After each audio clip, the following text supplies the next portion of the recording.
Again, this is, it gives me great pleasure to start our third annual Anthropology ECU Alumni Lecture Series. And the purpose of this lecture series, in conjunction with our professional development anthropology class, is designed for former ECU anthropology students or almost graduating ECU anthropology students to share their expertise and experience to current anthropology students who are preparing to graduate or who are anticipating to graduate in the next few years. We hope this lecture series creates more of a constructive, practical dialogue between recent ECU anthropology graduates with current ECU anthropology majors. Again, the purpose of this is to truly learn from your colleagues, your peers, and have that continual engagement. And this is something that in the past, this is the third annual, we have outstanding speakers, and I really want to thank our speaker today, Binta Dixon, for really coming in and offering her expertise and sharing her experience. Her background is she's an anthropology major, as you know, and she's going to talk about her experience through the International Student Exchange Program, ISEP, and her travels at the University of Botswana, as well as you know, she's experienced in African languages and literature.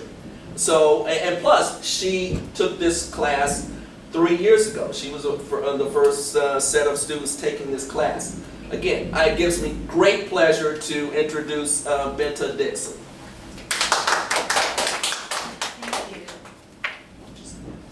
Thank you, Dr. Bailey, for having me. Hello, everyone. It's really nice to meet you. See you guys. This was a really great class. When I took it, it really helped me to start framing what I wanted to do after I graduate. And some of the things that I kind of developed in this class helped me to get here at the University of Botswana. In fall 2011, I took a semester and traveled there, and I did get funding from the university through financial aid, and there are scholarships as far as for flight that they do offer river scholarships. So if anyone is interested in traveling abroad, I really recommend it. And there are affordable ways to do it at the university. So the university that I chose was University of Botswana. It's located in Gaborone, Botswana. And I've got a map up there. As you can see, Botswana is right above South Africa. To the side, we have Namibia, Zimbabwe, and Zambia. And then Mozambique is a little bit up here, and that's the coast of Africa, South Africa, Southern Africa. Just a little bit of history about Botswana before I go to the university. They gained their independence in 1966 from Britain. Shortly after that, diamonds were discovered. So they really benefited from using that as a resource to build infrastructure. And the government of Botswana, although some people could argue that it's a little maybe corruption, as in almost any government, they have done a lot to promote the lives of the people as far as education and building developments for villages and water and things like that. But one of the major issues is that there's 28 different languages spoken in Botswana, and that represents a lot of different ethnic groups. But it's called a the situation in Botswana basically means that as far as language, there's only two major languages that are acceptable, and that's English and Setswana, which is a Bantu language.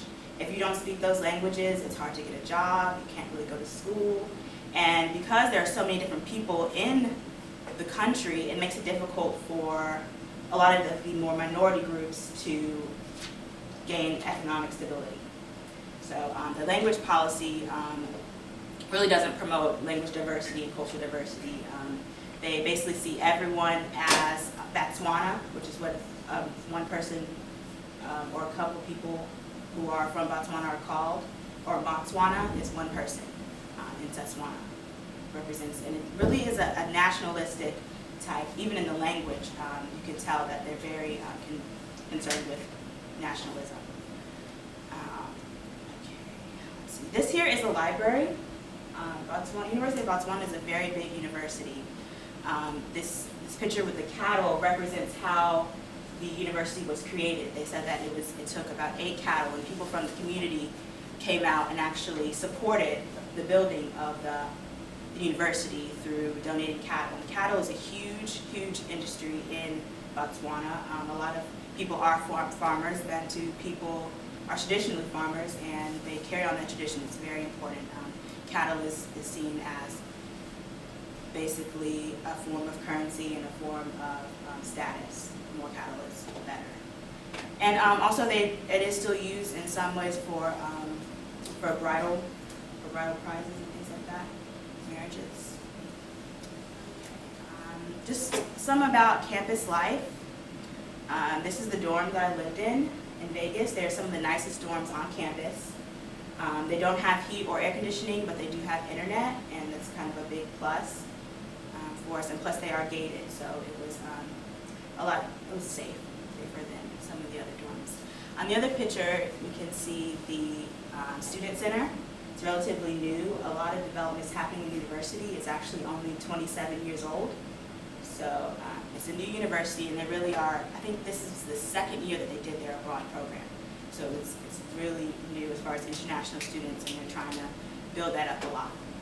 And that's the end of my PowerPoint. Does anybody have any questions before if I could play this little video for you, or not video, but clip? Any questions?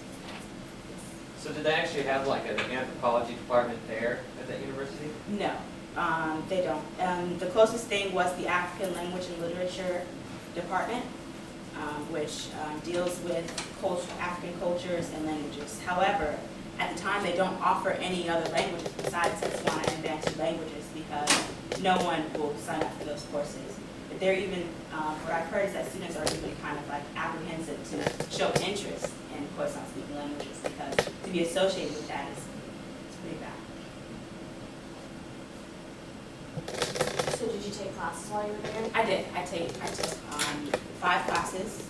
4 were in African language and literature, and 1 was an English gender issues class, 400 level, which was a really, really good class.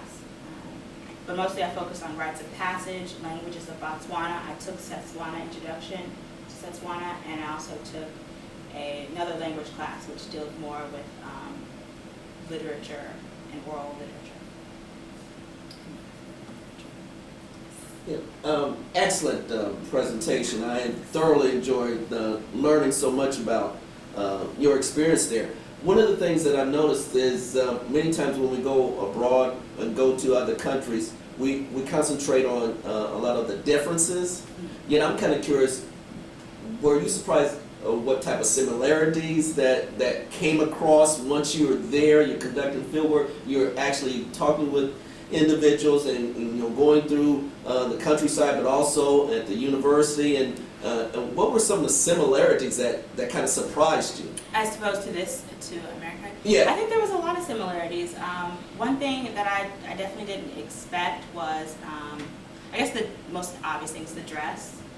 People dress a lot like we do here, almost exactly, and sometimes more fashionable. So it was definitely interesting to see that.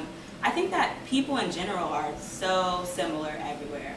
Even we have our different cultures, we have our different ways of life, but the essence of a person, I feel like, is kind of like a universal thing. So a lot of the students that I met, I could identify with immediately. You know, they wanted to go to school, they wanted to get good jobs. The city was just, like any other. They had nightlife there. The kids went out to the discos, what they call them, at night, and had fun. And it kind of became, I didn't really feel like I was in Africa a lot of times. I just felt like I was in school at a university, and that was really good. And plus, they really value family, and that's something that, just from my background, I saw a lot of similarities from the way that the children respected their elders.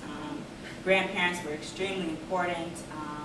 You shouldn't interrupt an elder. It was very kind of like that, and supporting family was just a value that was important to me, and that they also valued as well. And food, celebrations, a lot of that was really similar. Collard greens, they had that, and a lot of different things that I really wasn't expecting that were similar. the music was also really interesting. A lot of gospel, traditionally Christian. Well, there's all traditional religion as well, but Christianity plays a big part, and there's a lot of gospel music that sounds really similar to, I guess, what you would refer to as Baptist Christian music, and it was really interesting to see that, how influence music has cross-culturally. Let's have a round of applause for Binta. Thank you for having me. Hold on for just 1 second. I know before you depart, and I want to make sure we document. See, I'm a person who always has to document things. And Molly, could you take this picture, please? All you got to do is, we're not giving it award.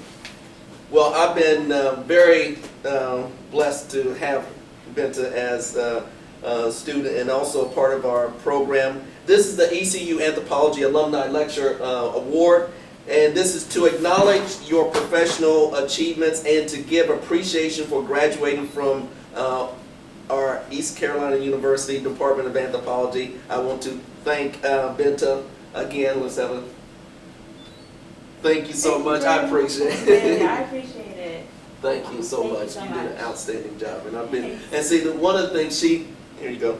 I never knew exactly where, which way Binta was going to go when she was in the class, but she had, like she just said, a lot of creative ideas, and that's the one thing that I heard from you that's been consistent.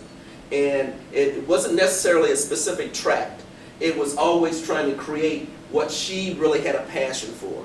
And that's where that will open up opportunities for anyone, but you can see it's going to open up more opportunities for you. Thank Okay? you so much. I really appreciate everything, Sure. Dr. Bailey. Thank you. And any additional comments? Please, there's also still more refreshments. Again, this is just the start of our series. We have 3 other speakers coming up, and you're going to hear their experiences. But again, it's so refreshing to, and I'm glad you were available before you left, Oh, yes. before you went off to graduate school. Thank you for having me. It's been a wonderful experience. Thanks so much.